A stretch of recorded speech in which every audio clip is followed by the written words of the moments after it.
Welcome to the Outer Realm with MicheleDerocher and Amelia Pisano. Airing live on the United Public Radio Network, 105.3 FM in New Orleans.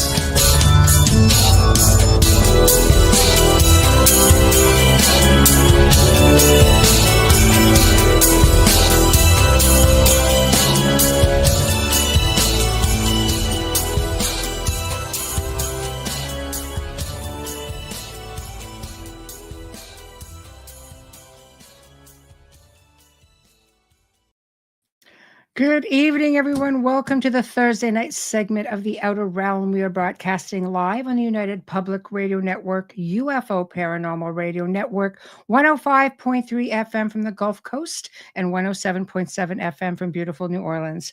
We're fully sponsored by the amazing people over at Folgers Coffee. Yay, Folgers! Who have been with us for the last few years. Thank you, Folgers. We couldn't do it without you, nor would we want to.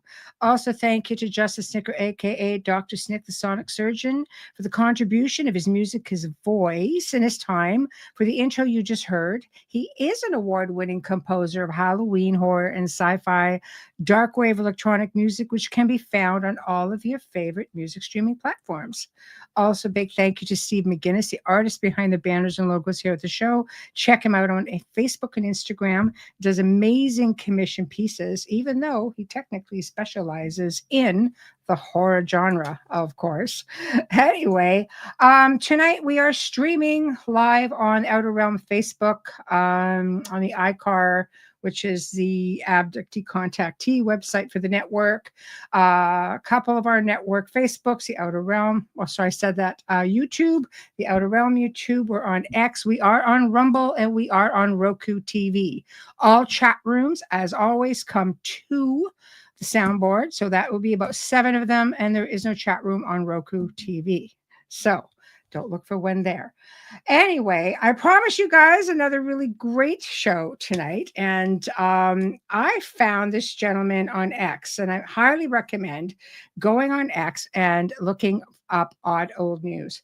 I started seeing these really interesting posts coming up, and I'm just like, I want in. I just need to find out more about this amazing human, because he's just so much time. And we were talking before the show, and the amount of time that goes into something like this, picking the right ones that get put up and shared, and it's just amazing. And he's going to tell us, of course, all about that. And you will see, as always, guys, we keep up with the guests. I will flash comments across the platform, and I will get to questions if there are some. I will just put those, flag them, and we will get to them at his time frame. Okay, so thank you all. I see Amelia's not with us tonight, Teresa. I know she's under the weather. And hi, Michelle, hello. And Z-Sun, hello. Hi, Heidi. Well, at least you're not driving this time. This is good. So this is just wonderful. Hey, Ed, how are you? Aren't you live tonight? I thought I saw something come up. Welcome. Hey, Kazan, how are you? Mark, I always say you're champion all the way from the UK. It's 2 a.m. for you. I appreciate you so very much, more than you know. So we are all here, and we are ready to go. Without further ado, we're going to bring on Derrick Sole, the man behind Odd Old News. Hi. How are you? Good. How are you? Very well. Good. Welcome to the Outer Realm. Thank you. It's an absolute pleasure to be here. Thank you. I have to say, you basically have piqued my curiosity with these posts. And I know when I reached out, I'm just like, I need to know more about what it is you do, because this is amazing. It really is. Well, it's, as you said, it's hours and hours of reading. Yes. Old newspapers from all around the world. That's one thing. One part you got to do is find the archives, which at least in this age, a lot of that is digitalized, which makes this actually a possibility. Right. But then you have to start looking at, because it's almost like figuring out a new language. I mean, if you go from the 1700s back, we had what do they call it? The long S. They used an F for S's in the old print. Oh, wow. And so it's almost deciphering, a different English language. And then you hit the 1800s and that changes. So now you have to figure out the words they're using to describe the cryptids or the ancient ruins or whatever it is that they're going to be printing in there. And then you have to take into account the newspaper reporters who like to make fun and say all sorts of strange things through there. So it's almost like a puzzle. It's, slowly putting them together, figuring out what is the hits to get the articles I am looking for. Mm-hmm. Well, you certainly do an amazing job in doing that, because the selections have been incredible. And I know we'll get to some of those, in a bit. What actually got you interested in this? I say hobby, but it's really a job. Well, yeah, it has turned into a job, I guess. But yes. I mean, in a way, it's a hobby because it's where it originally started from. I had my cryptid experiences when I was a child. They didn't really stop. And, nice. Yeah. So to justify my sanity, I started, and we'll start with it. Basically, in the old papers, they called them wild men. So Bigfoot, Sasquatch, however we want to classify it these days.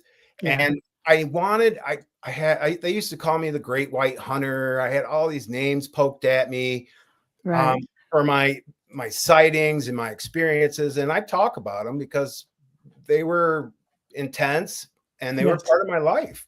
Yes. And so one day I decided, I wanted to see if there was a historical pattern to Sasquatch, Bigfoot we have, 200 some years of print. If it's a real critter, we should be able to find it within the print, right? Yes. So I started digging, and and they called them wild men back then.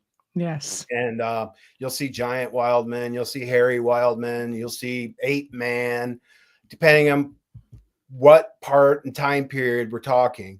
And I just kept running across article after article after article of wild men. And then, of course, that led to sea monsters, and that led to ancient ruins. And then I like history, and I have always been drawn to the strange. So I'd start running down these rabbit holes. Well, after a couple failed attempts of trying to capture some of this, I finally decided I had the time, I had the place and the energy to sit down and actually start archiving this.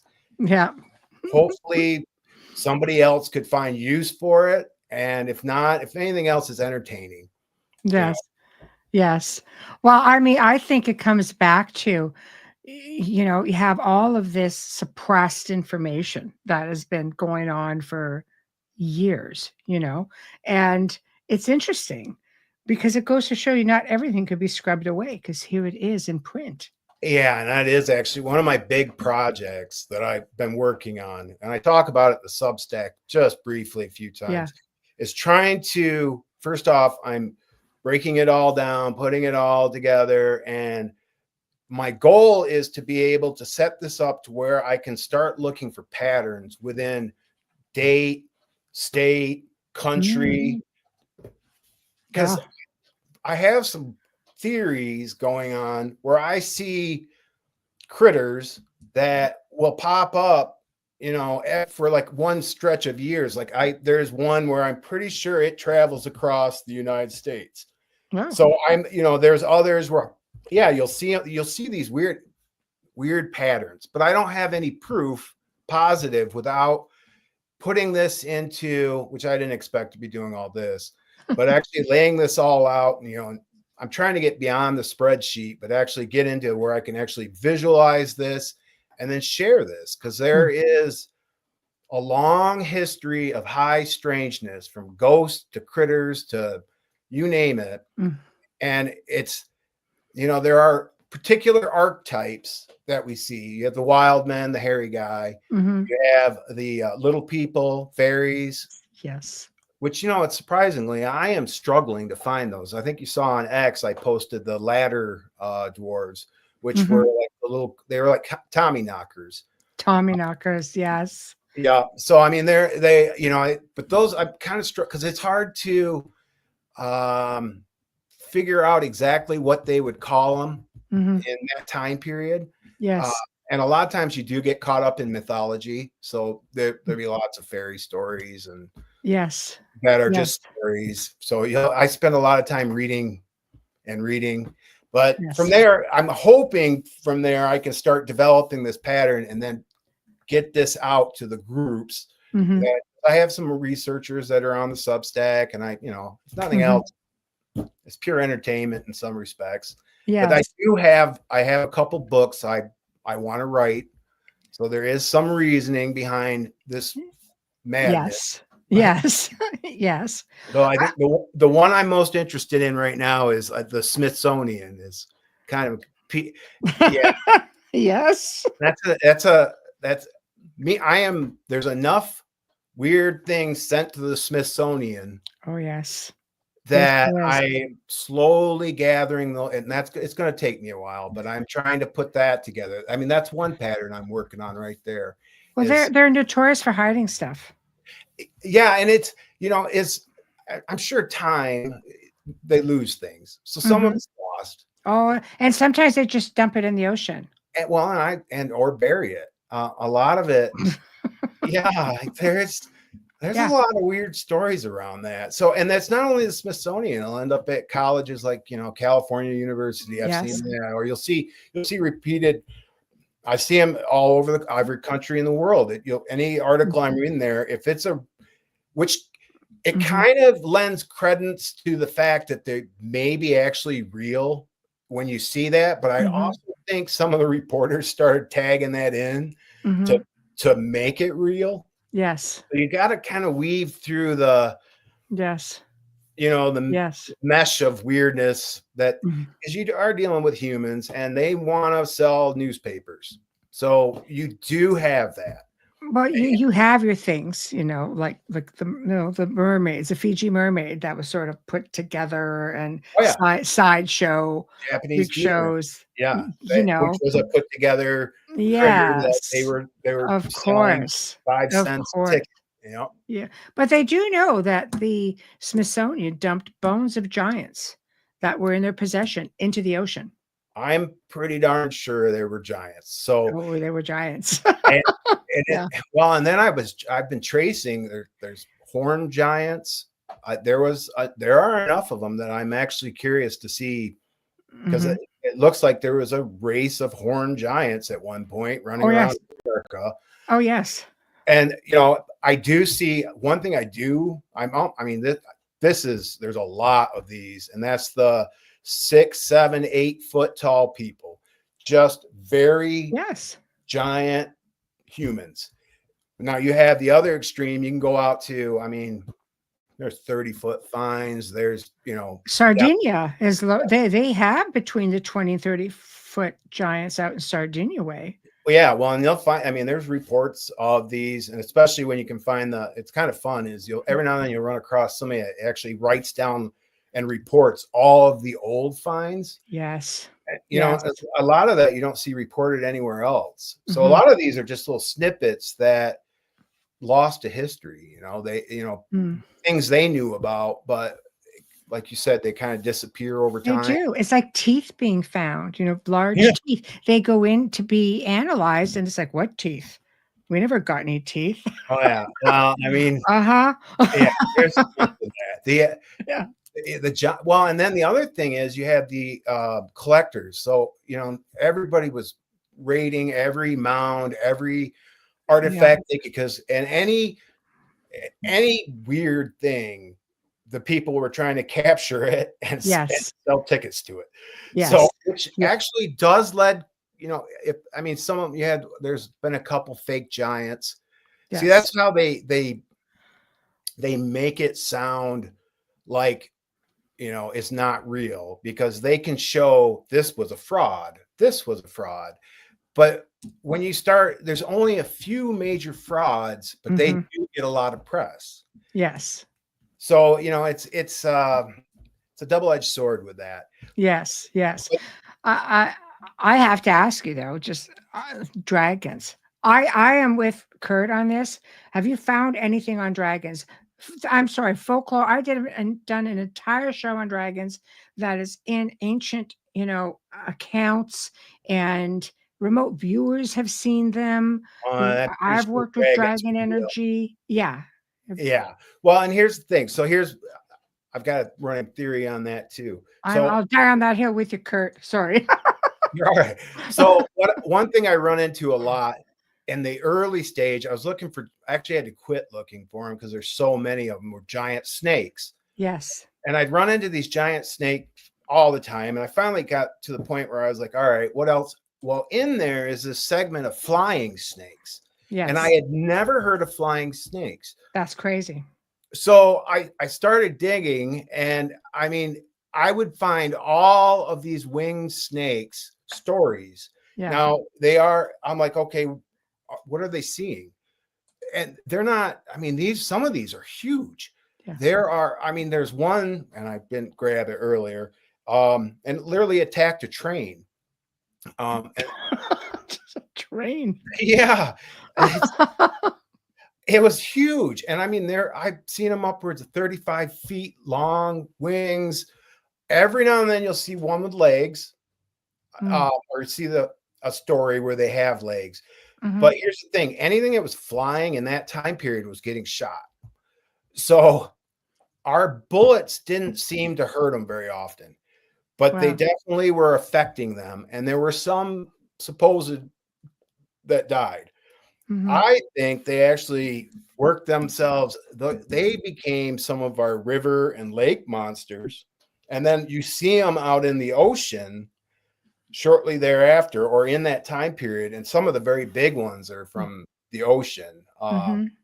Chasing whales is one of the tales that it was a giant flying dragon chasing a pod of whales.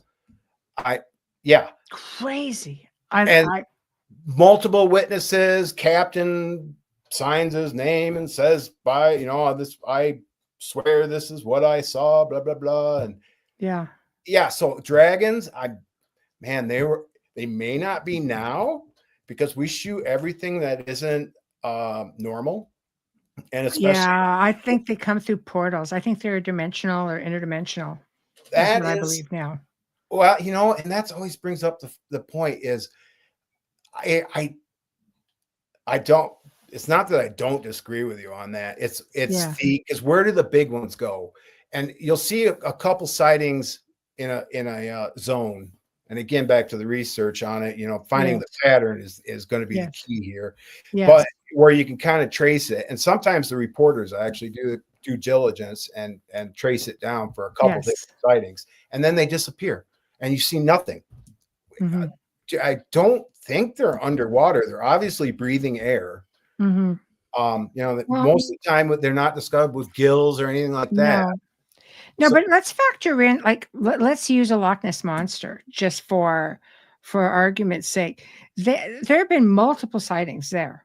And it's the one place in the loch where they don't believe it's big enough or deep enough to sustain an animal that big. Whereas in Canada, out in British Columbia, Ogopogo, it is big enough to sustain that. And there have been all kinds of sightings there. It's one of the most cited cryptids, sea beings, documented, where it's fully documented. So Loch Ness, where would it come in and out of? People are seeing this thing. They're going underneath because it's not deep enough. They can't explore underneath. They can't find it. I agree with you. Plus sonar and all our technology we have now. Yeah. Now, we're still, I think we're just scratching the surface with reality. What we assume reality is, because there's a lot more going on that we are definitely not attuned with all the time. And I don't profess to even try to say I understand it. All I can say is this, is there is definitely enough material out there to tell me dragons were real. Yes. Flying snakes were real. They are. There's a lot of depictions of that as well. Yeah. And if you look, because a lot of the reports of a flying snake are actually small, and it turns into you'll see them called sea monsters, sky dragons, or sky snakes. But they'll never. Every now and then you'll see somebody actually talk about a dragon, which even they can't dismiss as what they saw. So remote viewers, even to this day, see them. They see dragons. So is it that we just can't see dimensionally? They're coming in, and you're not seeing them with the naked eye. But if you can remote view and see them as an energy form, well, I was going to say it's the higher energy forms. Yeah, I mean, if you go in the dimensional or start breaking into the the multiverse and all. Yeah, yes. Technically, I mean, we can only see such a smidgen of the wavelength of light. I mean, what else is there? Yes. We don't know. I mean, we can't see in those other wavelengths. Yes. So I know it's crazy. It's endless. It's endless what's possible. Yes. I agree with you. I don't dismiss anything out of happenstance. I was just talking to a guy on X. Actually, the only reason I stayed on X was because of him. Because I hit a point where you get sick of, what I mean. Yeah, I hear you. And anyway, he really thinks that Bigfoot is spiritual. It's a quantum thing. Something more than a flesh and blood ape. And I can't disagree with him because I've seen and heard things that I'm not sure how it happened. I mean, it's. Well, there's a really big theory with that. I mean, Ron Moorhead, who's been a guest on my show a couple of times, he's written a book called Quantum Bigfoot, and he talks about how they can zip in and out, how they're telepathic, highly intelligent. There's so much, and he's listening to some of his research, I'm thinking, like, you're one of the first people I totally get with this, because I do believe. Do I believe they're a form of primate of sorts? I believe anything's possible. I've never actually physically seen one or had an experience with one, so I can't say one way or another. Now, I do know remote viewers who have seen them, and they have reported certain things out there in the ether. They could tap into them. They could come right over on top of one and tell you exactly what it's doing. Is it coming in and out of a portal? Well, according to some remote viewers, they do. That's your remote viewing, but how do you tell the rest of the population that? Like, we don't know. Well, and I mean, they are definitely physical for stretches of time, because I've seen them, I've interacted with them, and I'm not a big fan of it usually. Yes. They are very frightening when they want to be. I can tell you that. Yes. But they move around like a ghost. I mean, I'm born and raised in the woods. I mean, I come from a coon hunting, trapping, old school, country poor boy family. All right. Yes. I mean, so we had tons of dogs, and I was in the swamps. I remember riding my dad's shoulders because the water was too deep in the swamp for me. I was probably 6, 7 years old. So, I've spent most of my life in places that most people wouldn't go. Right. At least I'm in Michigan for listeners. Yes. So in the Michigan swamps, which there aren't as many, this state used to be a swamp, or a lot of it was. Yes.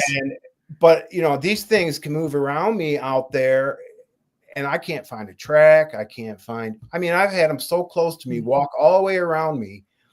And the only reason I knew it was walking around me was that it made just enough sound one time for me to peg where it was. And then it would move, and you wouldn't hear it, but then the sound would be over to your right. And then, I mean, I know the Native Americans were treated them as, a spiritual being. There, Well, we had a guy on last night, a gentleman from the Navajo Nation, and he got charged by one. Physical, knocked right over. Like, thankfully, it was probably, a youngster, so it wasn't too heavy compared to, might have weighed more, like the size of a large man. But, so I think there's a belief that they may be both. Yeah, well, that was kind of because I have to agree with this. Of course, I don't remember his name. I am horrible with names, by the way. So with Ron Moorhead. With the expert guy that I was discussing on the Sasquatch and the spiritual nature of him. Yeah, and I've had them do some crazy things, but as far as they are physically. I've seen them. I watched one walk across the field for 10 minutes, and it was taller than the corn. It was midsummer, so we had 5-6 foot corn, and it was over that. I watched it walk across the field. It was flesh and blood at that moment. But I went to look for tracks.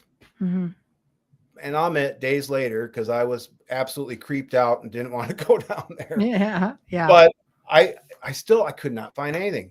I have theories. I think I know how it moves about and can do a lot of that, but then it'll just disappear, just gone. And when they can do that to Native Americans and act like spirits in the woods, who are probably 10 times better woodsmen than I'll ever be, what's going on? That's what's going on out in that world? I could tell you this. There is a lot of really strange things going on in this world. There are ghosts, there are goblins, there are ghouls. Yes. The story of a giant spider. There's things that go bump in the night. But and I could follow those reports, some of them right up into the 60s. When a lot of the newspapers that's where a lot of the archives kind of stop, is the 60s area. But you can follow a lot of these. I mean, sea monsters are still out there. We still don't know everything in the ocean.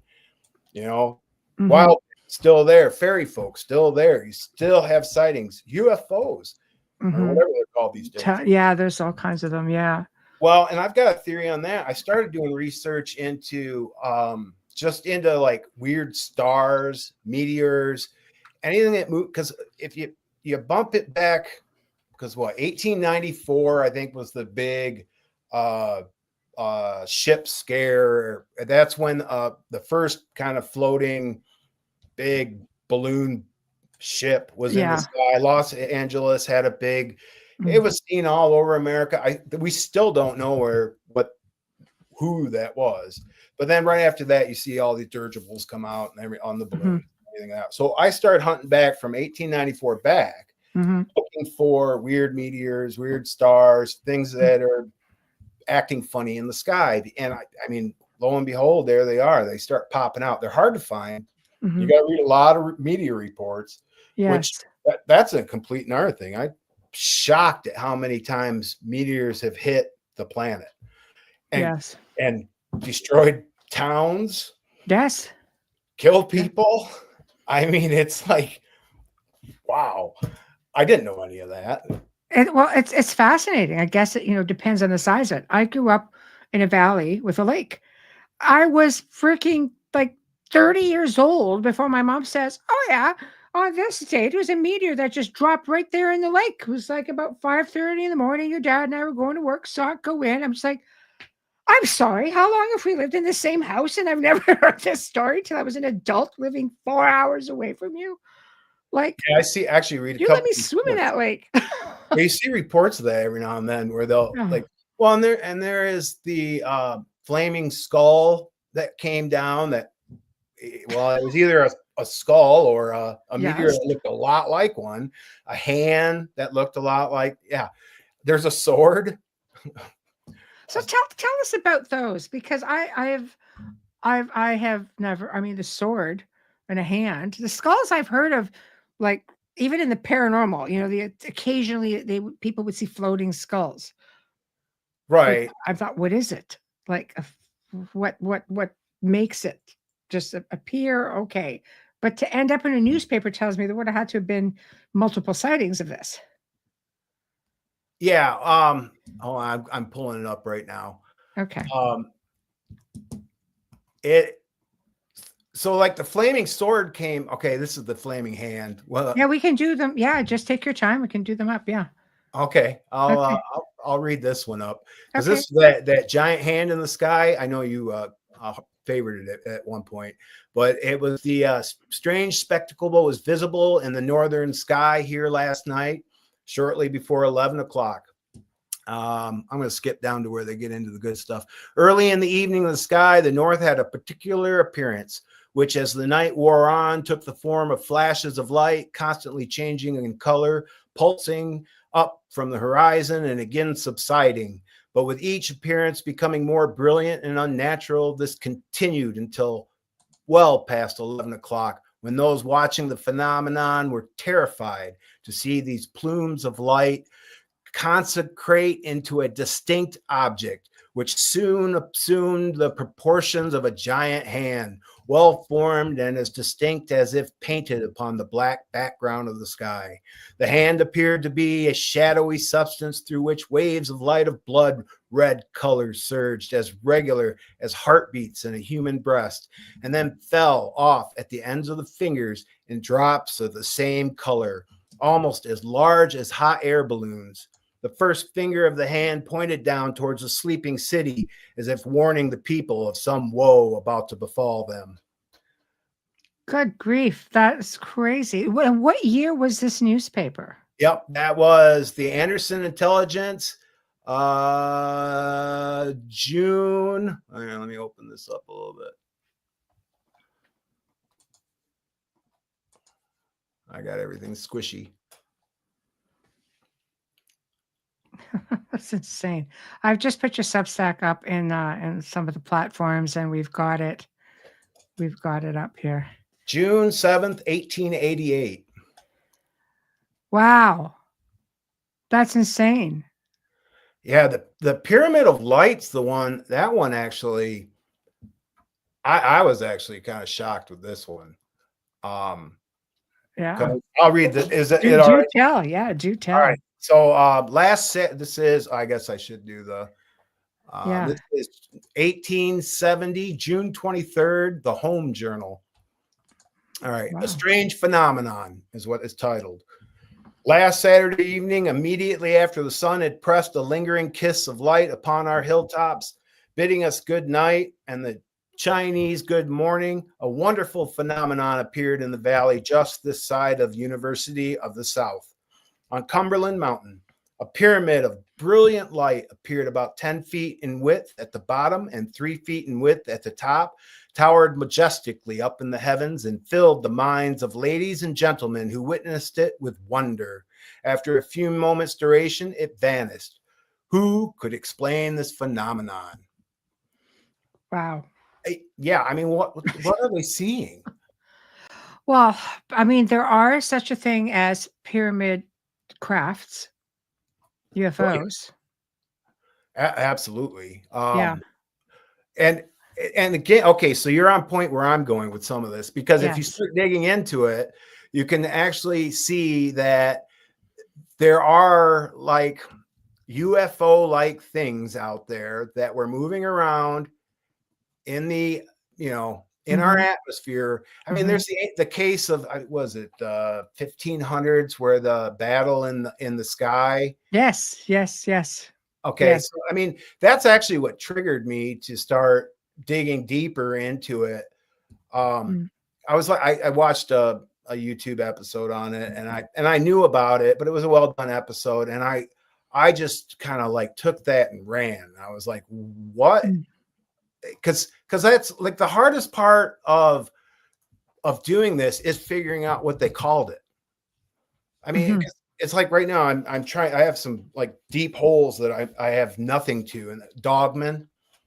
Dogman.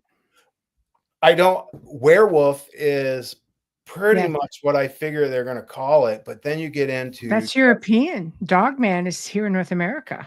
Right. And that's in my neck of the woods in Michigan, we have the Michigan. Yes. Oh yeah. It's we go up that way and Yes. spent plenty of time. I mean, that's home away from home. Let's put it that way. Head Yes. up. Any experiences with Dogman? I have not. Well, and okay. I have.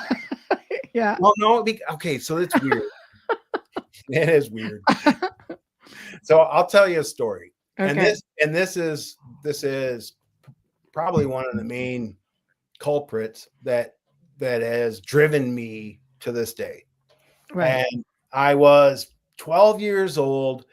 It was opening day of bow season. I took the day off school. Yes. I lived on a hill in the middle of nowhere.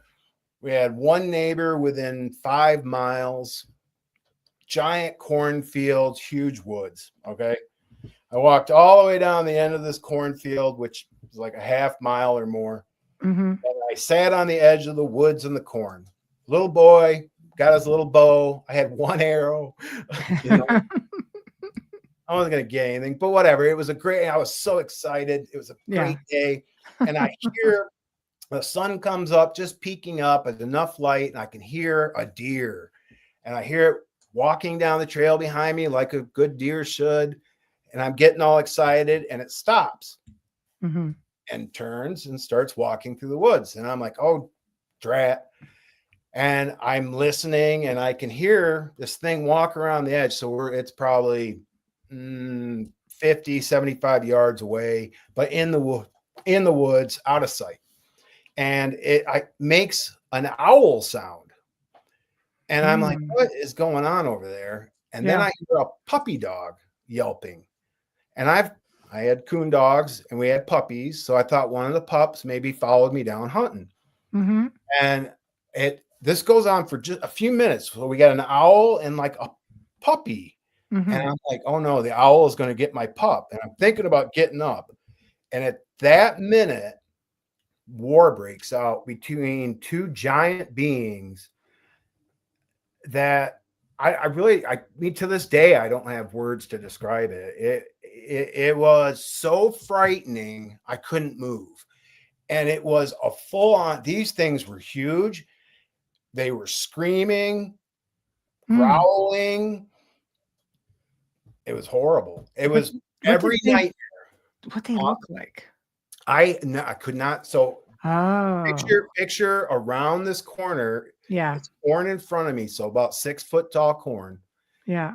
Deep woods behind me. I have a little path in front of me. Yes. It curls around the corner. Around that corner, about 75 yards away, this fight goes on. I can't see it.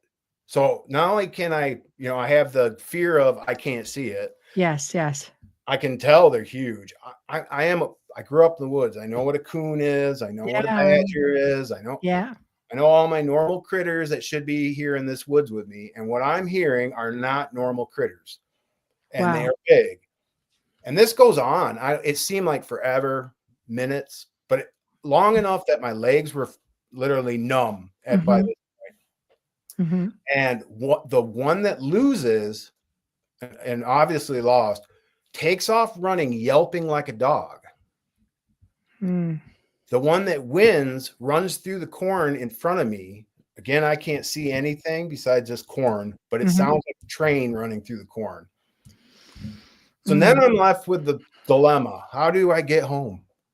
Do I run? Do I walk? Yeah. Don't really want to move. Do I go through the corn? Do I go around the other way where the dog thing ran away, which would bring up the dog thing? I never put 2 and 2 together. And at that point, I had never heard of a dogman. I had my Bigfoot book and my UFO book at home, but a dogman was not part of our literature at that point in time. And I don't know what that was, but it was big and it acted like a dog or a dog-like behavior. creature. Yes. Yeah. Wow. So I'll tell you the end. Yeah. This will tell you how I was raised. So I cried my way home, literally. Yeah. As soon as I hit the road, I finally didn't see anything, didn't hear anything. Got up to the house, basically in tears. My mom's there. She's working in the kitchen. I remember that. And I went in crying. She's like, "What is wrong with you?" I said, "Monsters." And she gives me a 22 and tells me to go down there and face my fears. Moms are great, aren't they? And by God, I did go back down there. Oh, that's like, wow. And how old are you? 12. 12. There's a 22. Go face your fears. Oh my God. Yeah. Oh, And I swear to this day, though, I think my imagination is making it up. When I got down there to where this happened, a giant log come flying out of the woods and went into the corn. I hope I'm making that up. Let's put it that way. I turned around and I ran all the way home. And you got a giant log coming out at you. I'm pretty sure you would know. Oh, I was scared. I mean, I was so scared. I didn't enter the woods without somebody with me for 3 years after that. So you don't know, like, I mean, if they're, did nobody that went in there and saw signs of a battle or anything like that? No, I mean, as far as my dad may have snuck down there because I mean he'd been chased out of the. We have a long history with some critter out there that has ran us off, and then we had my dad there's one spot they were letting the coon dogs go, and this thing cuts loose out in the woods, screaming, and the dogs come running back. Jump in the back of the truck, get in the dog hoops, and my uncle's over going potty off in the woods. Yeah. This thing comes out and starts screaming at him, and Dad's jumping in the truck, taking off. My uncle's running back, trying to pull his bibs up, going, "Wait for me, wait for me." But there's probably I've heard 15, 20 stories from the old timers of something that would chase them off. My grandpa used to call it a panther because it screamed. He always said panthers out there. They're known to be up there. They're up in Canada. They're down in New Orleans. Big black panthers in Canada. There's the Ministry of Natural Resources, which would be like the people who take care of the state parks. The forest rangers, and they document when they find bones or when they find remains of any sort. Well, we have mountain lions. I'm positive we have mountain lions down there. You would up there, yeah. Well, you can always the pets will start disappearing too. And on top of that, they actually shot a wolf this year, just in the next county over. Which we're not.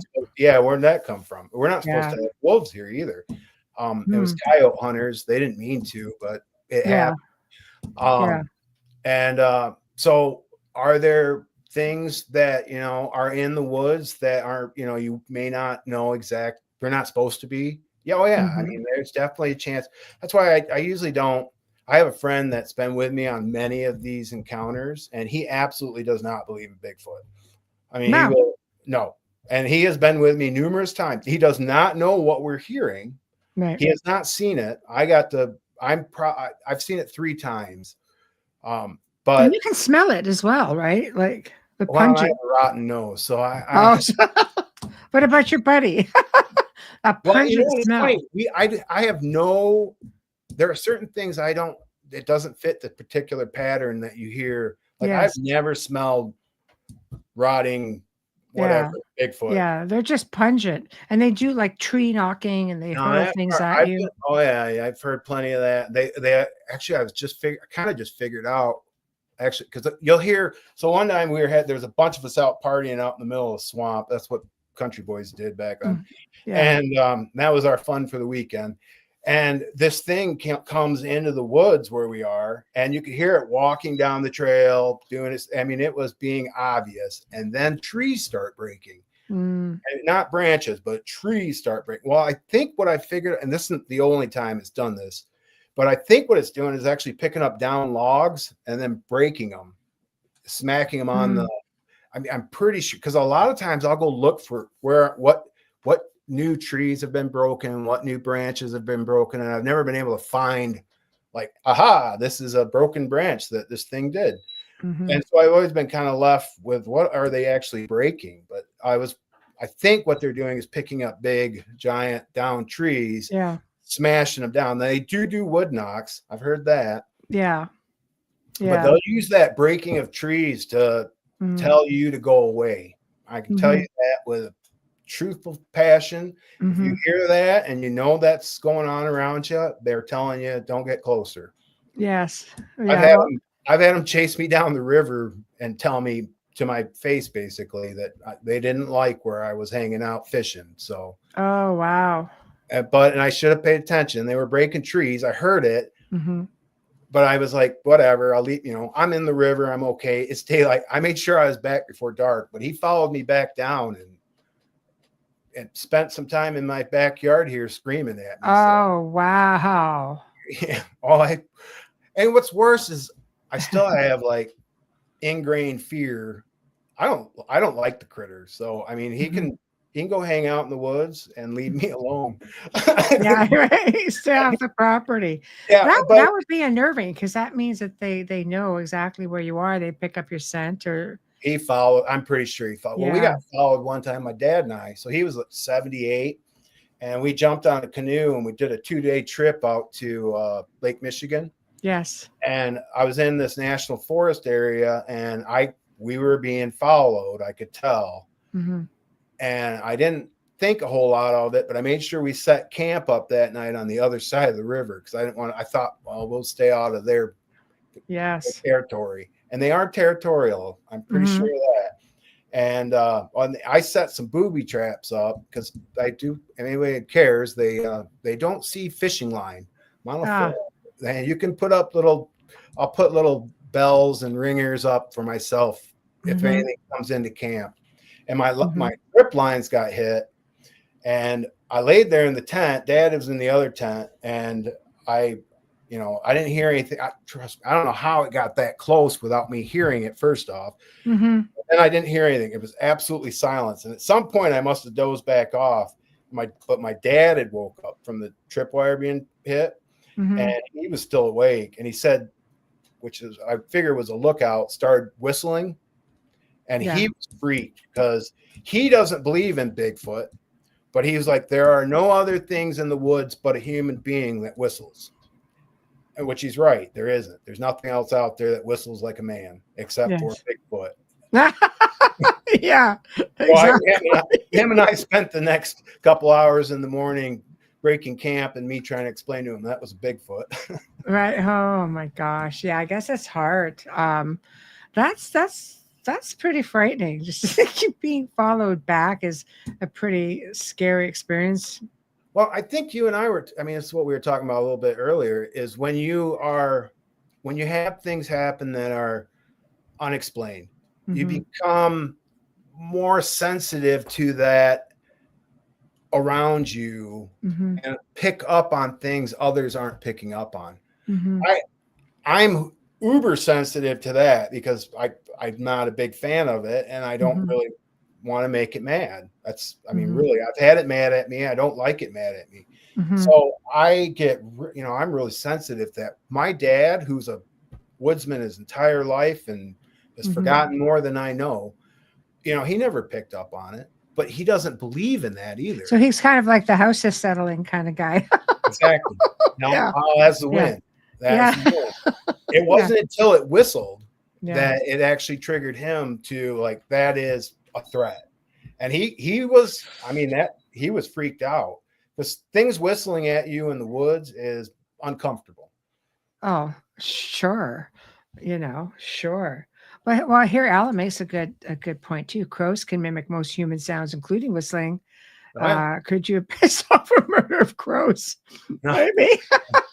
No, when they're at night, crows don't normally fly around at night. So that's true. Yeah. On most occasions, the most frightening occasions have been at night. So, owl. Yes. Yeah. Maybe screech owls. Owls. Yeah. They'll make some crazy sound. I've had them. They do. Scare the skin right out of me. So. Yeah. No, they do. Your cougar, bobcat. There's coon. I had a badger get mad at me this year. And oh man, don't peeve off a badger. They're hostile. No. And I've seen him a few times, but I've never had a mad one at me. And he sounded like a cross between an angry coon and a blue heron, which it was the creepy. There was another guy out there, and he was bedeviled by what he was like. What is that? And I had to sit there for a long time trying to figure it out because he was not very far away and very mad. Yeah. And I figured out, I'm like, oh man, that's a badger. And you don't see him every day. So crack of dawn, I got an angry badger chasing me away from where I wanted to go. I did not go there. I let him have his piece. Wow. Yeah, badgers are just hostile.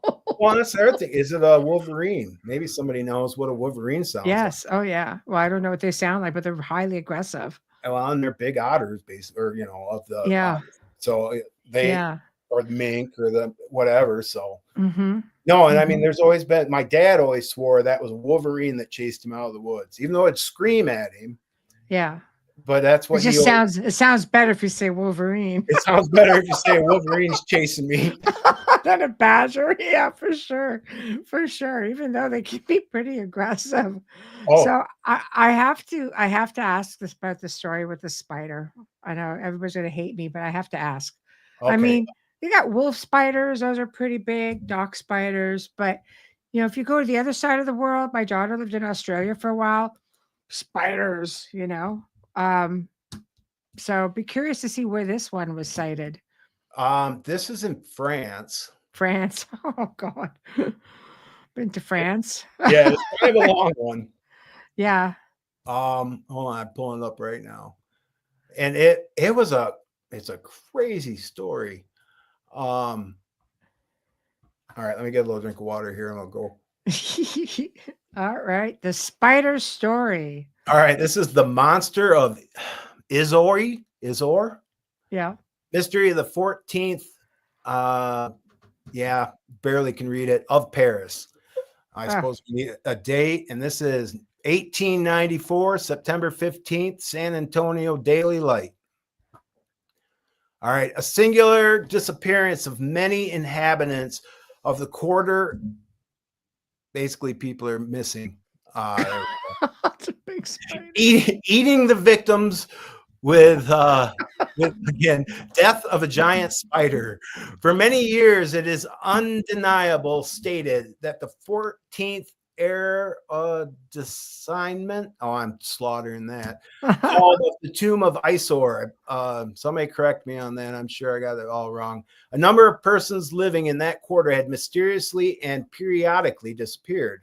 The most careful researchers, the most minute inquiries, the most skillful agents of the police had failed to discover the least trace of them.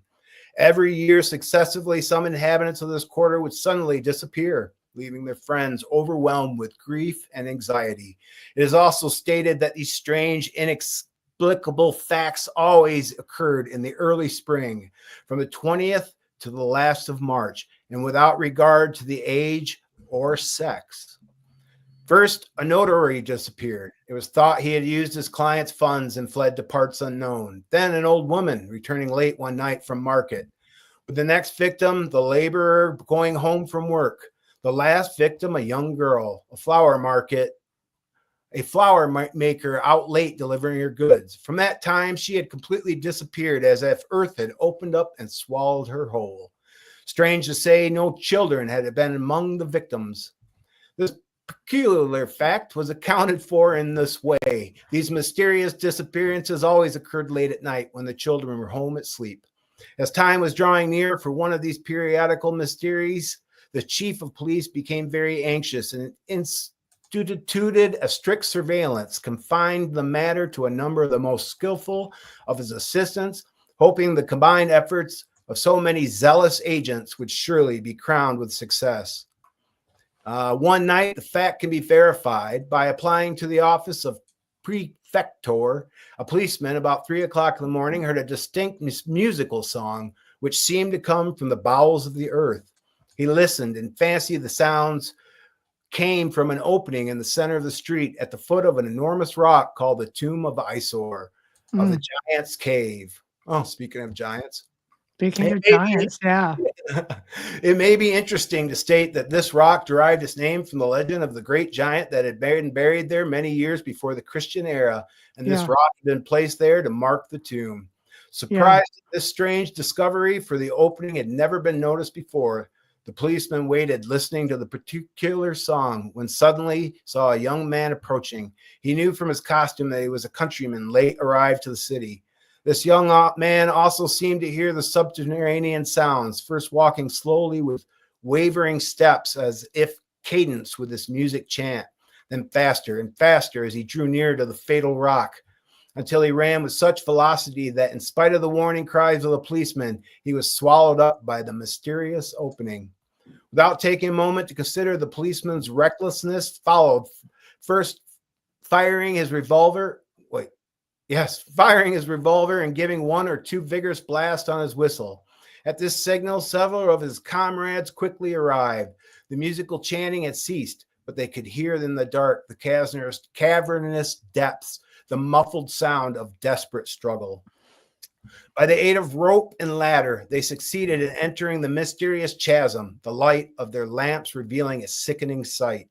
The countryman was lying on his back, writhing in the grasp of an unknown monster whose horrible aspect froze the agents of police with terror. It was large as a full-grown terrier, covered with wart-like protuberances and bristling with coarse brown hair. 8 jointed legs, terminated by formidable claws, were buried in the body of the unfortunate victim. The face had already disappeared. Nothing could be seen but the top of the head, and the monster was now engaged in tearing and sucking the blood from his throat. As soon as they recovered from the horror and surprise, a dozen balls struck the body of the beast. He raised up his legs, a greenish blood liquid flowing from his wounds, and with a frightful cry expired. The first policeman who had given the alarm was lying unconscious in one corner of the cavern where he had fallen, a distance of 30 feet. It was a great difficulty. They succeeded in removing the 2 bodies and the unknown monster from the cavern. Mm-hmm. I think, yeah, that's your giant spider of. You know what? It reminds me of a story that I researched at one point where there was an apartment building that one of these things got into the elevator shaft, and it would just ride around the top of the elevator. And people who go into the elevator, like I think they were, I don't know if this was it wasn't abandoned, but there weren't a lot of people living with it. I think it was slated to be taken down or something. Anyway, people were disappearing. And again, with police officers going in to they have reported, seeing this thing. And I think one officer was killed again in the building, and they chased this thing off and they got it ultimately. I'll have to try to find the story. It's in my notes somewhere. And I'll give you the information, and you could probably figure out exactly. I'll dig for it, yeah. I'll tell you where it was. I found all of that. And I was just kind of like, I can't even believe it. No, that's creepy. I mean, I am no fan of spiders. I mean, anything giant like that with 8 legs running around. No thanks. Take your face off and that's like the giant snakes. I mean, some of those are absolutely just terrifying. You start reading up on these things, and they're huge. They're huge. I mean, I have seen one monster snake before that insta fear. You're like, oh, what is this? Yeah. It's like certain things that trigger human nature to freak out, basically. The fight or flight. Yeah. Exactly. You go down fighting, or you just pick up and flight. If you think about it, there's so many, especially when you talk about going into the woods and such. Let's face it. I mean, there's cavern systems, there's cave systems that go forever. Who knows what is down there, what gets in, what gets out. Well, you see that in the old papers even. I mean, there's so many stories of, some of them, I haven't gone far enough into the ancient cities or ruins and the underground caverns, but they're there. They are there. You'll run into them, and they find some crazy stuff in these things. So, and they'll talk about where, like, the natives will have legends of these caverns going for ever. I mean, there's all the old. We have literature today talks about the potential, anyway, of all the connected caverns around the United States. So, yes, and that's one thing. Like, you get into the Canada, and actually with their wild man, with their Bigfoot Sasquatch, they actually say he lives in caves. I mean, that is what, and that's what the Indians say. They're telling reporters that, hey, oh yeah, they live up there on those hills over there, and they live right in the caves. So you go up there and go up to the cave, you're going to find them. Yes, that does not surprise me. I have a family member who owns about 100 acres in northeastern Ontario, and they had a caretaker on the property. I've had people, they love when I tell the story. It's funny, but it's not really. Anyway, I knew the guy who was up there, and the story was, and there have been video clips caught on that show, Paranormal, caught on camera, of this exact area, of a Bigfoot walking down the road. So this guy was, part indigenous, and I just said, okay, just so you know, there's a story, and it butts on to like Crown land, which would be considered like some of your size of your state parks, massive, tens of thousands of acres. So anyway, I get a message at one point. I had a guest on who talked about, don't do this. Bigfoot looks at it as a sign of war. Don't do that. Blah, blah, blah, blah, blah. So I messaged him because he'd given me a story. He said 5 o'clock in the morning, I often hear something tapping on trees. It is dark out, so I know nobody's out there cutting wood, And I'm just sitting there going, I remembered the story, and I remember messaging him saying, whatever you do not go out there flopping pots and pans and making all kinds of noise, relaying what the guest had told me. So anyway, I go up there, at one point, a few weeks later, just to have a look at the property. And I could see he had been out there doing native ceremonies and smudging and tobacco offerings. I'm like, no, I totally understand it. Poor guy. Yeah. Make peace. Oh my gosh, yeah. But on this property was a cave but it was up over in the mountains. Oh yeah. So they could look down in the valley because the property also had a big lake on it. So it could see everything. Yeah. And, nests have been found up there and so on. And I always say to my friends, okay, we're just going to, take a trip up and go and search about. But, time maybe need to be rethinking that. Talking to everybody tonight and last night, I'm kind of going, maybe it's not such a good idea. I will say this, that historically, and because I had a couple major questions, is how violent are they? Then do they kidnap people? Because you get all missing 411, right? Right, exactly. Which is definitely brought that to light. Yes. And historically, because they run away from men pretty much as soon as they see a guy, they take off running. But they are directly to kids and women. They will, and I think they spend a lot of time watching. Yes. But there aren't a lot of cases of them actually hurting anyone that I have run. I mean, there are some. They have killed people. But I don't run into a whole lot of them.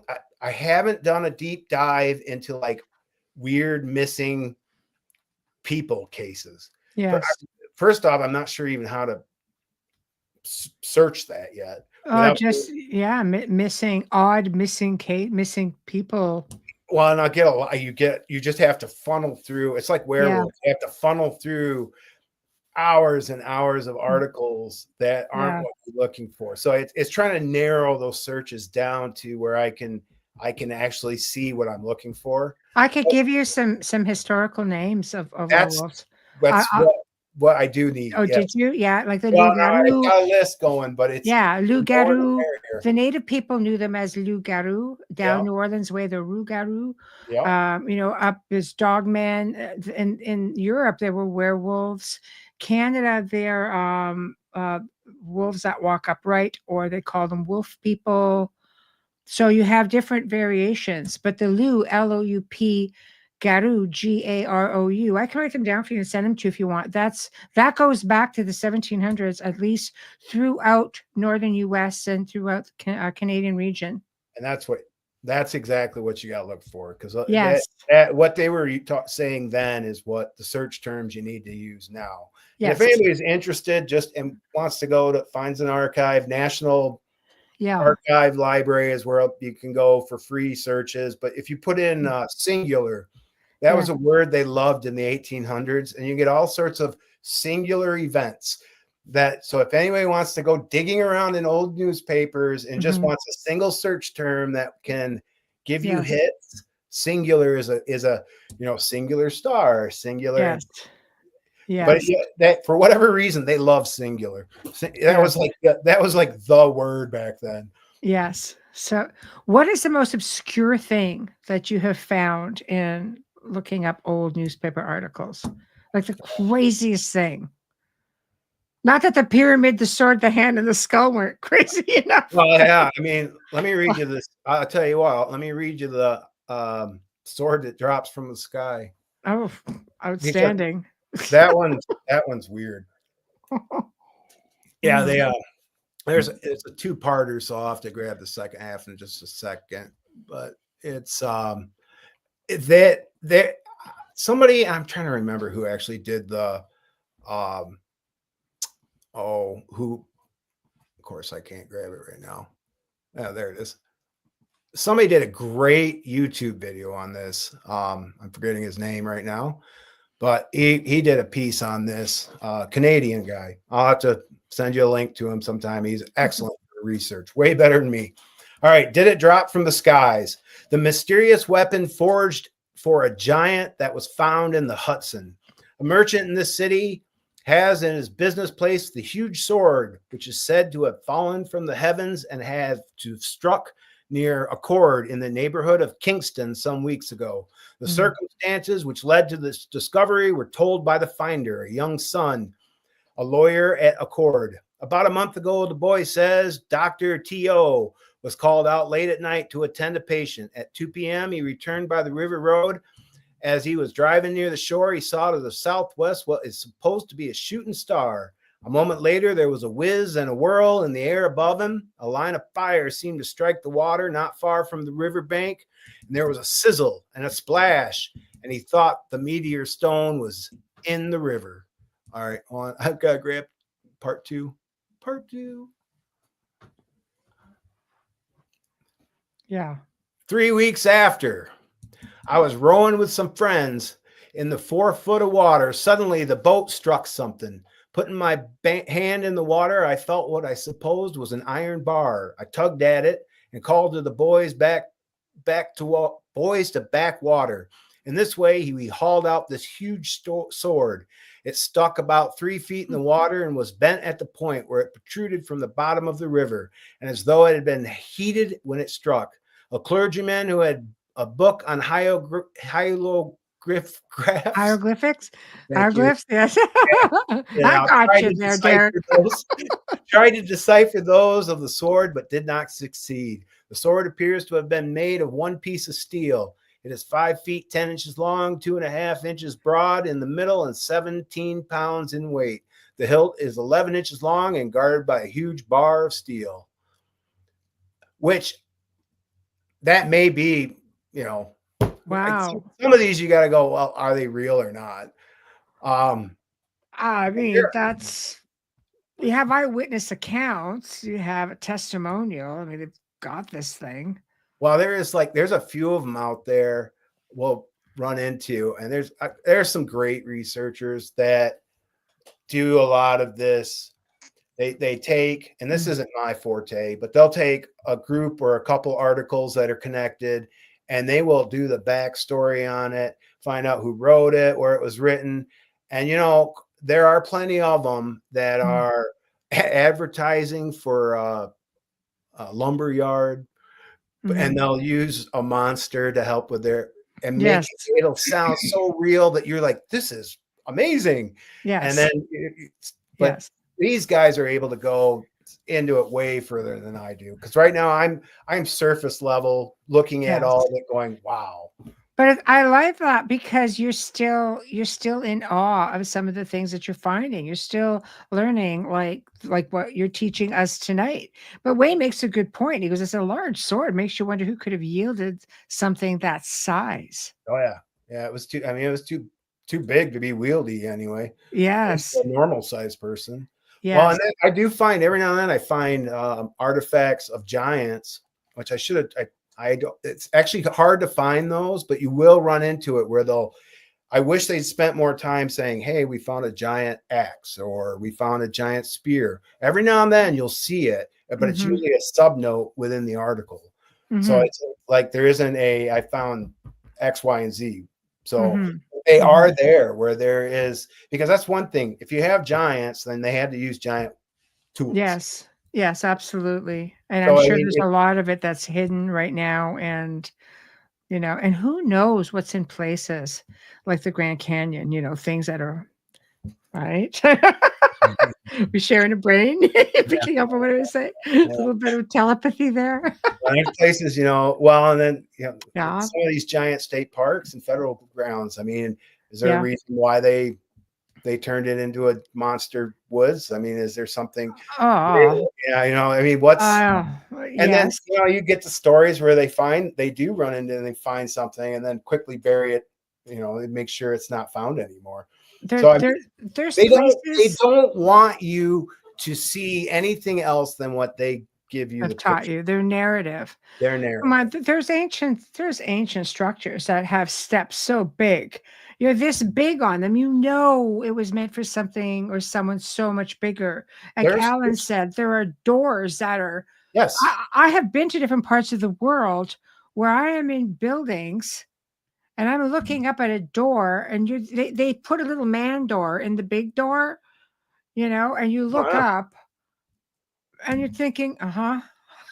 Well, and then I mean, I find there's roads in America.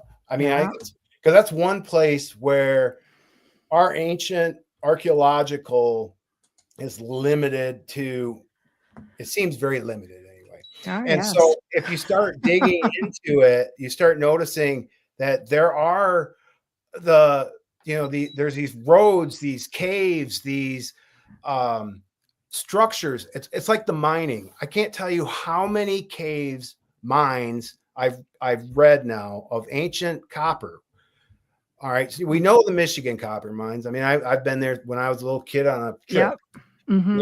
And supposedly that's the Native Americans. Yeah. Potentially, I could see maybe the Mound people even, but we Mm-hmm. don't see where's that copper at. Well, okay, Yeah. if you just had one mine area, I could get away with it. But Mm-hmm. now I found, man, there are a ton of these mines, copper, Mm-hmm. emeralds, you name Mm-hmm. it, Yes. that are Yes. done. The miners will come back from prospecting. They'll tell the reporter, "Hey, I found a mine up there that was done in the old days, prehistoric times." That's what they always say. Mm-hmm. There's some that go Prehistoric. back millions of years. Who knows how old these Yeah. are? I mean, Mm-hmm. and if you get into the flood, I don't know how far, if you go into the 12,000 year Mm-hmm. point where the Yes. Yes. younger Dryas Yes. extinction event. All Yeah. right, and you go with the Great Flood. Well, that a Sure. lot of America would have been, wiped Mm-hmm. clean. So if there were huge things around, big cities, whatever, Mm-hmm. they've been, scrubbed. There's some ancient places that are surfacing right now because one is is on the land of a friend of mine. We're pre-Columbian structures, and we're talking Wisconsin. Yeah, If you go into Lake Michigan, you'll see there's a Stonehenge yeah, in Michigan next to the big stone with a petroglyph of a drawing of a mastodon. yeah. How low did the water have to be, or how high did the Right. ground have to be? Yes. Yes, exactly. Exactly. So I mean, there's places surfacing all over, Yeah. you know, like the ancient world, the new world, and I think it was just all one big culture. I really do. There's just too many similarities with pyramids and symbols and petroglyphs, everything matching from different parts of the world, and they're all exactly the same. Like there's so much there. Well, you see it in the old papers where they'll say it. They call it a lot of them will say it's Aztec or Inca. They usually use Aztec, but they'll say, and we're talking Ohio. They're saying, yes. yeah. Oh. They obviously are running into artifacts that I've seen them described as Egyptian, as Aztec, as Maya. Arizona has all kinds of Egyptian. Oh yeah, there structures there. Yeah, there was some big civilization centers in Arizona. Well, and in Utah, have you ever seen a show called Blind Frog Ranch, which is one ranch over from Skinwalker Ranch? Excellent. It's an excellent show. They actually they're on the hunt for Aztec gold up there on their property. But according to the native people who live there, the indigenous folks are saying this is where the Aztecs originated from. They went south. Yeah. I'm like gobsmacked going, what did I just hear? It was mind-blowing. Kind of fits the Hopi then. And they came back.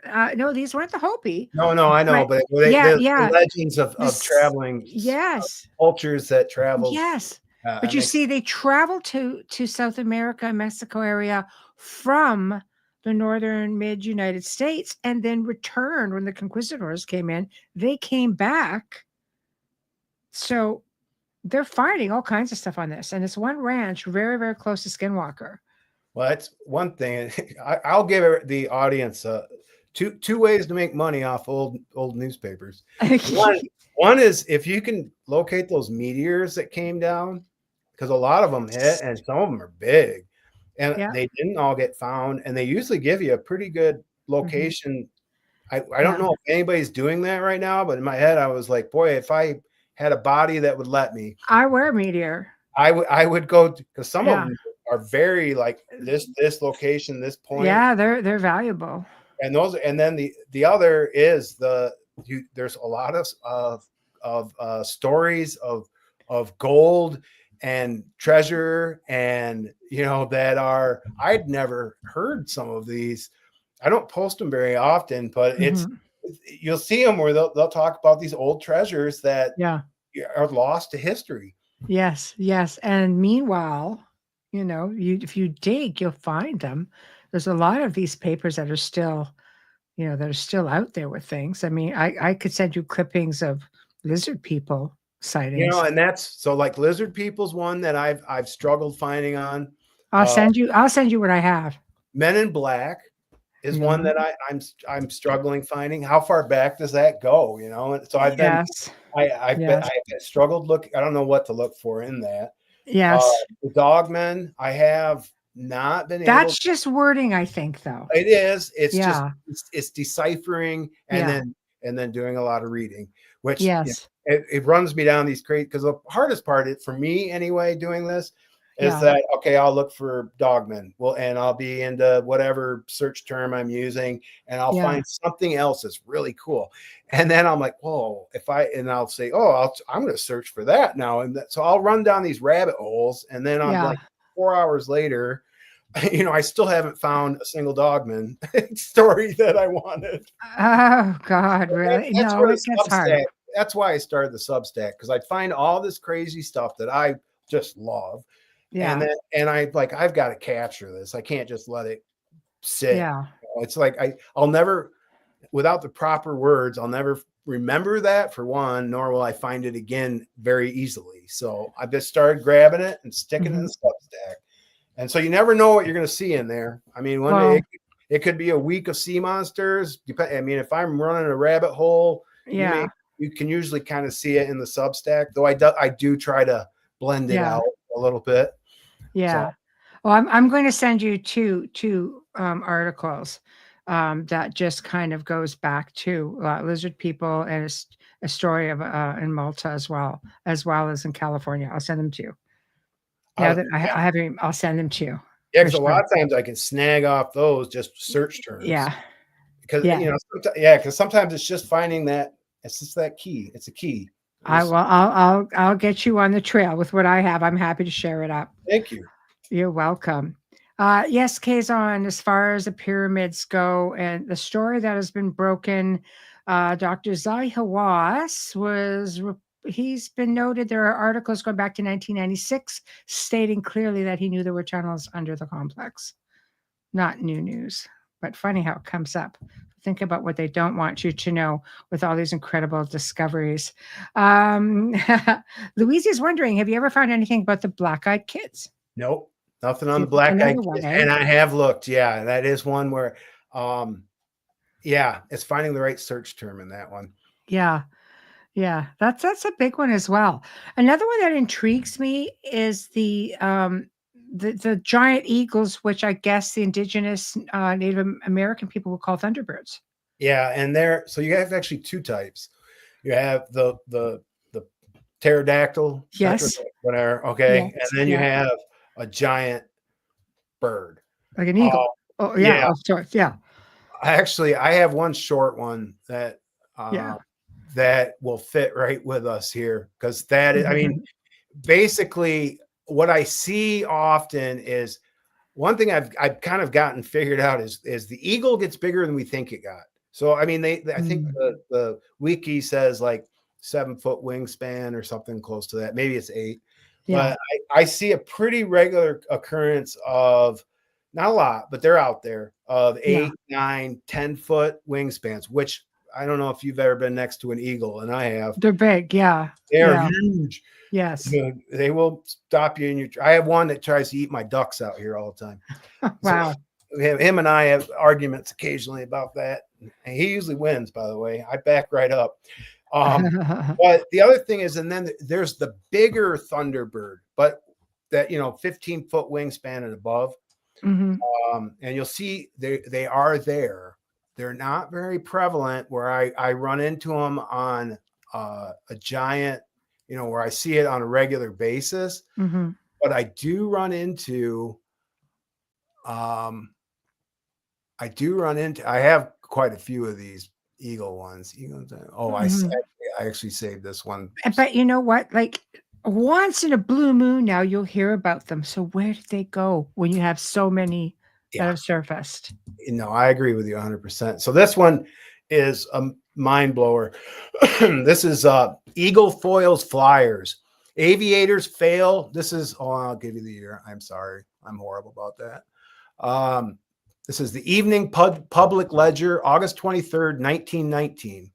So eagle foils flyers. Aviators fail to get huge birds seen at shore. It's Atlantic City, August 23rd. In the first chase of an eagle by airplane, the bird with a wingspread of 15 feet came off victorious here. The eagle had been seen from time to time over the resort. 2 land planes piloted by Orlington, president of the Curtis Flying Station, and Lieutenant R.L. Dunn, started in search of the bird. The aviators took 2 shotguns with them. At a height of 6,000 feet, they sighted the bird and opened fire. The eagle quickly dived clear of the planes and soon flew out of sight. That's a 15-foot wingspan. That is absolutely. And not only that, you're chasing it with planes. A plane. It's like, that's no small bird. No, there was, and you'll see there's actually the eagles were, there's so many cases of eagles, and not even big ones, 6-foot wingspans and up, that take kids. They were right up into the 80s. Snatching pigs, and some of these weren't, some of these are big critters they're getting. They had a heck of a problem at one point, and I forget what year, 1850s, I think it was. Sheep herders. They were taking the sheep. Well, you had an article where one took a woman, a full-grown woman. Yeah. And that's regular. Actually for a while had quit picking up the people attacks, and it's not only eagles, but it was hawks. You're fair game. You have to be a big bird to pick up a female, a full adult. Yeah. And absolutely. And so you're looking at, usually, when you see those, they're anywhere from 9, 10 or more wingspan. Yeah. And they are, there's stories of some monster birds. Well, the pterodactyl, I mean, you think about that the pterodactyl type birds, I mean, that's going back how long ago? And And there's still that's the other subset of it. You know, it's funny where I run into that a lot is the Jersey swamps, yeah, you'll start seeing, I see a lot of that in there. That is a strange neck of the woods. You pick up a lot of this, like, you know, pterodactyl type lizard wings, bat-like wings. Plus, there's a new dinosaur that's just recently have been getting sightings in the Congo. Different people have been sighting this dinosaur that it's big. It's like it would be similar to what those the Brontosaurus types look like Yeah, with the long necks. yeah, yep. Yeah, and this thing has been spotted in the Congo, like That, recently. I mean, right up to right to the 50s and maybe beyond. I haven't really gone beyond that. They were sending expeditions to the jungles of Africa and South America searching for giant sloth, dinosaurs. Yeah. I mean, there are, and we're talking like it seemed like about every 10 years. And some of these were being funded by very wealthy individuals who were putting a lot of money on the line and believed that there was something there, you know. The one I just quoted to you guys, this is new. And these are multiple eyewitness accounts. So this is new news. Well, we definitely don't know everything that's out there. So no, not at all. Not at all. I have learned that I know I don't know. That's yeah. No, it's true. But half the fun is searching for something. I mean, it's endless. I mean, on half time. Okay, so to help, I was spending a large chunk of my time working on an indie role-playing game. So a lot of times when I'm reading, and I'm not, that's actually, I quit doing that. So that's why I actually I needed something to focus on. Yes. And so, but halftime I'm reading this, I'm looking at short stories, role-playing game. I mean, like some of this stuff, you'd be real surprised. A lot of gamers follow my account because a lot of those articles are ready-made games for role-playing. You just put it to, here, show your party. This is the monster we're going to fight. Yes, yes. And it gives you enough to play the game. So you see, I have a lot of role-playing people that are actually fans of the site for that. Yes, which is great. Well, no, it's awesome. Again, it's utilizing our past, and these. It's entertainment. Yes, I think there's more. This is going to take me a while, but when I do get this done, we'll see more of this start to come out and bloom. But until then, right now it is just a constant rabbit hole to run down. There's so many. Have you delved at all into Tartaria? I'll see it. I see it. I haven't, but I see it. But I see it. Yeah. So that's the thing that tells me it's there. It's there because it'll be in articles I am reading, and they will talk about Tartaria. Yes. Yeah. So interesting. And these are old articles that talk about Tartaria. No, and usually this is completely separate that I'm researching, but it'll have a reference in there with the reference, blah blah blah Tartaria, and I'll be like, what? Yeah. And then I just kind of duly noted, and when I see that a few times, usually that means there's a lot more out there, and I'm just scratching the surface of what.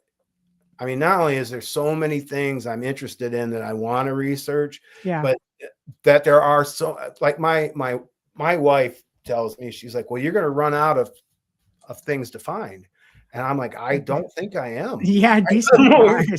Yeah. Well, and then and here's the thing. Even when I start to exhaust my search in the National Library or wherever, I'll start diving into the universities because they have their own, or there's little private ones you can go right down to, like at our university here in town. They've got a big archives that you can go dig through there. So there's so much more that hasn't even been scratched. I'm just cherry picking right now, basically. And then I will say this: like sea monsters are unbelievably common in old world news. Yeah, it is unbelievable. They're crazy. Well, and there were two types. One with a seal or a dog or a horse head, Yeah. and then one with like a turtle head or a alligator or Yes. so Yes. definitely two types. And I'll see giant turtles. I mean, Turtles. big giant turtles Wow. that are 100 feet wide, 100 feet long. That's insane. Like islands that pop up in the water. Yes. Yes. Yes. I think I've read something about that at one time. There's actually greenery growing on the back of their. I'll Wow. bump into those and it's just like what? I had no idea. Just read. Well, Yeah. Start reading the ones where the sea monsters, like there's a couple of them on my X account where they actually kill whales. I mean, they're literally hunting whales. I mean, they're grabbing them and spinning them around and whole battles. Turtles are so gentle. That's amazing. Well, snappers are pretty aggressive. Yeah. They're whatever these things are. I mean, they're probably hunting each other, would be my guess. I'm sure there's plenty. We know the giant squid's real. We know. Yeah, we do know that. Yeah. Giant octopus. I mean, I can't tell you how many. It doesn't seem like the octopus too often decided to attack people, but boy, you mess with them and they would tear you up. There are plenty of tales of. Oh, yeah. That would be so frightening to have all of a sudden tentacles start coming out of the water, grabbing onto everything. Well, there's so many big ones, that they do surface, and some of them are still washing up. Oh yeah. In fishing nets and so on. Do you ever find anything that has to do with mer people?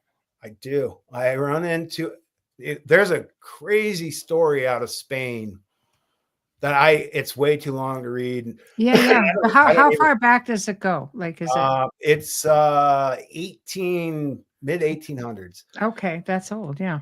And this guy or kid literally.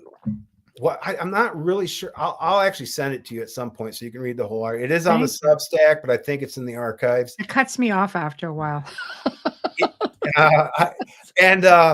This person literally, he has problems at home, blah, blah, blah. He ends up living in the ocean. Yeah. It becomes his natural environment.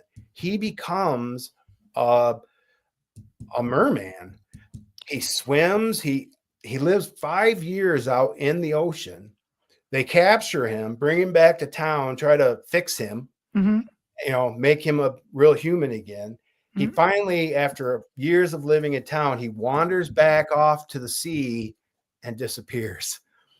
And it's like it's well documented. This is a true case. I mean, it is meticulous. So it's well documented by people.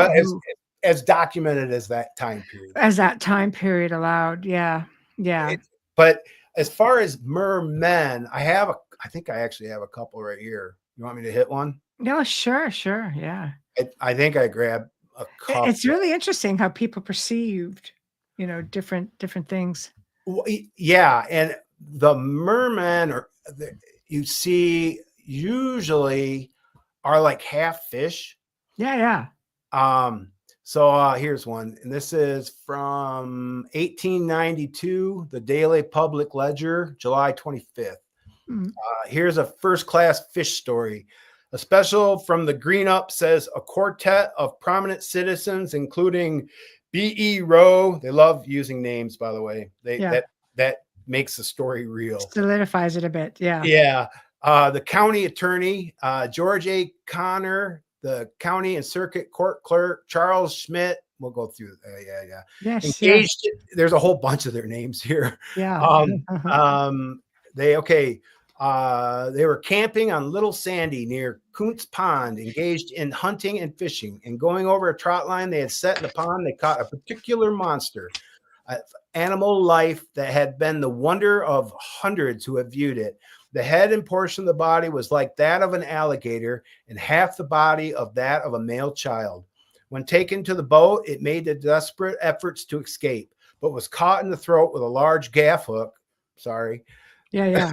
But by Colonel Wade, a visitor of the camp, who taking up the line with the colonel, pulled it in. Great consternation was created, and campaigning immediately camp immediately broke. A wagon engaged, a barrel procured in which the monster was secured, and a start for town was made. The curious thing was here, weighed and turned the beam at 51 pounds. Hundreds gathered to see it. It lived several hours when after its death it was placed in alcohol and will be placed in Mr. Coroner's Museum of Curiosities in the back room of the clerk's office. You see that a lot. They'll find something weird, it will die, or they kill it, and then they stick it in alcohol or salt, and then I actually lend credence to those stories. I'm more apt to believe where they're turning it into a shop curiosity. There's no sensationalism. They're not trying to sell me on anything. They're not advertising a lumber yard, whatever. So it kind of gives credence to the story itself that, come on down to my shop. You can see this yourself. Now, whether they made it, I mean, because there's like the Fiji mermaid was said to be a hoax and such. But, it's like you say, things sell newspapers. But I do believe that there were ancient things here long before. Oh, yeah. We're not the first kick at the can on this planet. We don't know what was here before. We don't know if there are leftover anything here. We don't know if there are dimensional beings coming through. We don't know what is what. Something led these people to write these articles. Yeah. And sometimes from what I've read on your Substack, there's like a lot of eyewitness accounts to this stuff. It's not like this is just one person saying, oh, hey, I called the newspaper and gave the story. Like some of these articles show multiple witnesses. Well, and they'll put their address. I mean, they're literally they'll put their address. You can go to if you're in that time period, you can go to their house and talk to them personally about what they saw. Yeah, it's crazy. Well, and I mean, they're seeing something. I mean, that's obvious. And when I see it repeated, where I start to see it over and over again, well, it may not describe the same, but when I see it, the repetition of it throughout time, I'm more apt to believe those stories. And that goes back to our flying snakes and dragons. Come full circle here. I see that repetitively, so throughout time. 1700s are hard for me to dig through, but it's there too. Yes. Just because search terms actually are hard. Even the search engines have a struggle in that area, but I find them there too. So you run into that over and over and over again. I ask, what are they seeing? I have to take kind of at face value. I can kind of put together roughly what they saw by the consistency of the stories over and over again. You can kind of pick up the main characteristics. Bat-like wings. Yes. Very rarely do I see the dragons with legs. Every now and then, there seems to be two species. One had two legs in the front, and the other one was your Chinese dragon. Like wyverns. Wyverns only would have had legs in the front, and it would have had a curled tail. And that is a repeated story I see. Wyverns. Over and over and over again. Now, when I say that, how many is that? I actually don't know how many I have collected so far. I mean, there's that many, huh? I have a chunk of dragons. Let's put it that way. I mean, dragons that I'm pretty sure were maybe not dragons. Maybe they were dinosaurs, or giant lizards. Because there's a case of a giant. They called it a sea monster. It was in Yellowstone. But it was basically it was a 60-foot giant running lizard out chasing buffalo or something. I can't remember what it was doing at the time. Wow. Yeah, I mean, who makes that up? I mean, we live in a time right now, we're so overpopulated and technology. But again, do we look at technology, with all of these microwaves and radio waves? Could this be messing, suppressing things now? I don't know why you're surprised, Alan. It's like a wyvern. I love wyverns. But I think with producer wants to know dragons, what colors? They rarely give a color. That's funny. Yeah. They rarely go beyond basic description: wings, legs, claws. They love claws, teeth, horns. Yeah. but hardly ever do I see colors. I don't know why.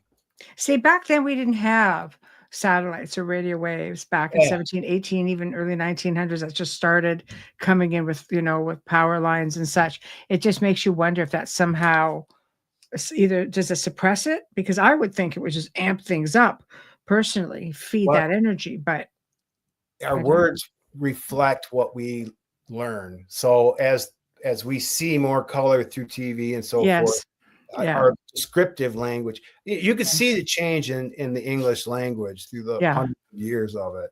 And I don't, that is, I'm actually going to watch for that. Where does the description of more colors come into play versus where it, that borderline there?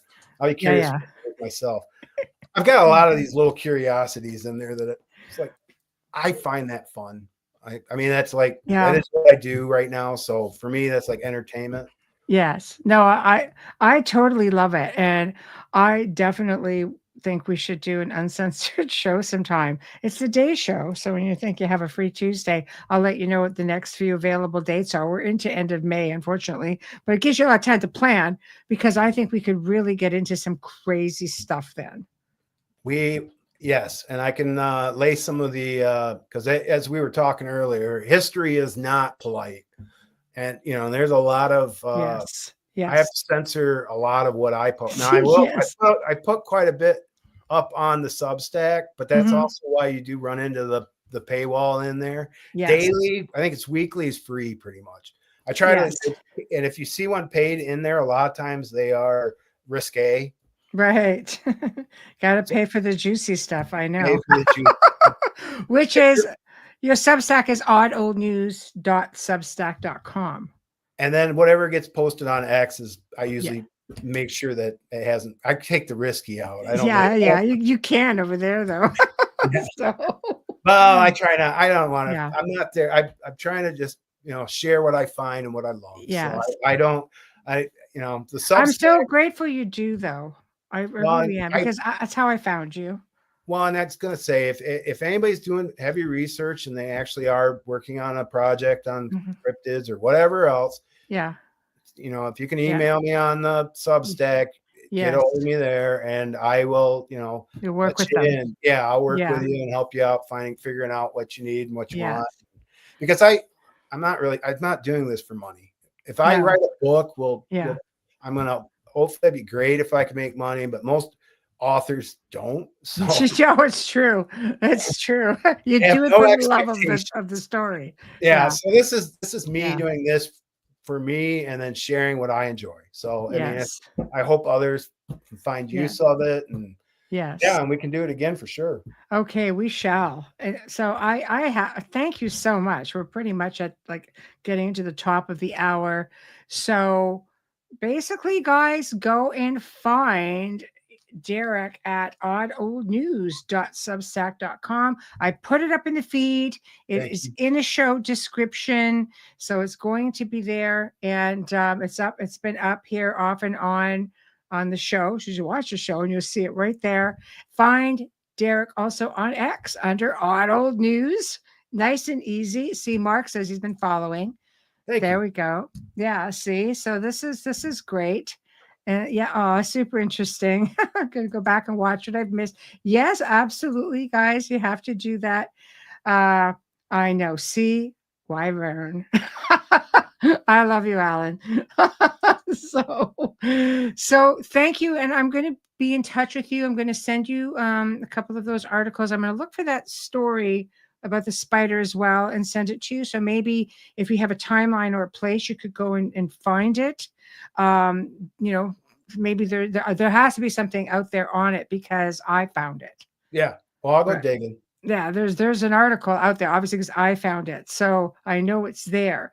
And I think I might even have, because in my research, I come across a lot of crazy things that I'm cross-referencing.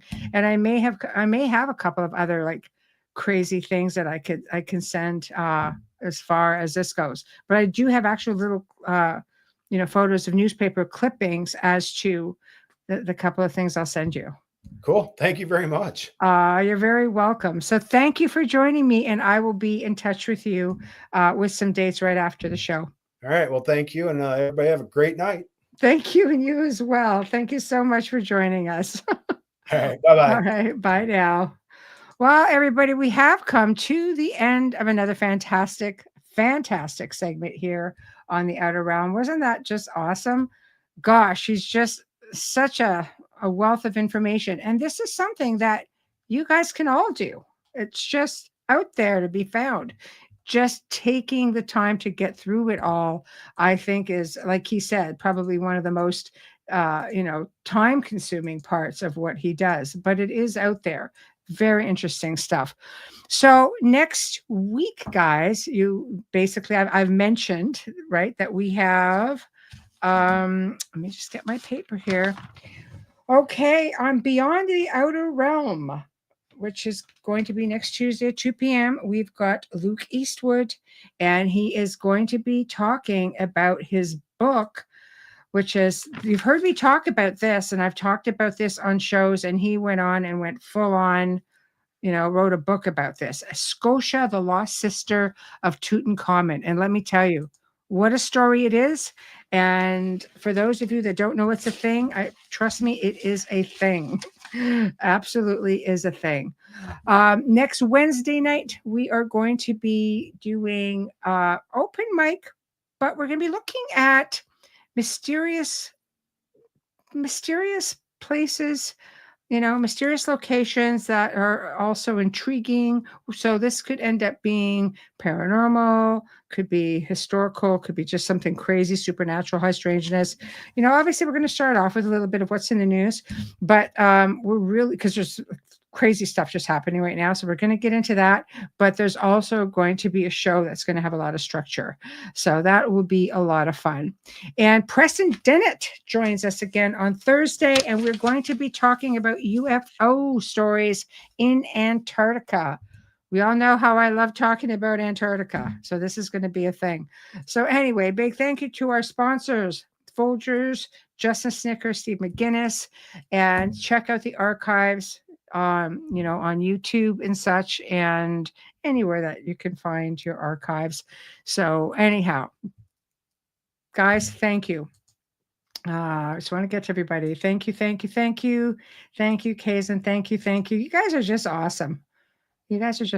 And thank you guys for supporting all of the other shows on the network. I see so many familiar faces that check out all of our shows, and we thank you for that, because you guys make it that much more fun, and you just want to keep us going, and we love all of the interaction that comes with that.